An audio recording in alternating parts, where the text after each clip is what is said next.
mo, hindi masamang magpaganda. Ang masama, yung pangit ka na nga, chismosa ka pa. Magaling kang kupal ka. 2 beses na yan! Gago! Tama! Inutil! Wala akong pake kahit hindi ako sexy. Ang mahalaga, busog ako. Ano na sabi mo?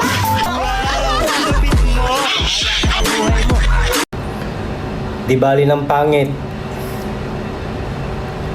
Marami naman tayo.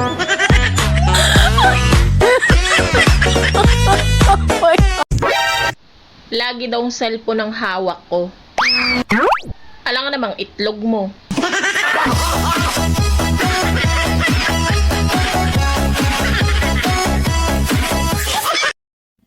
Huwag mong bantayan yung buhay ko. Wala akong papasahod sa'yo.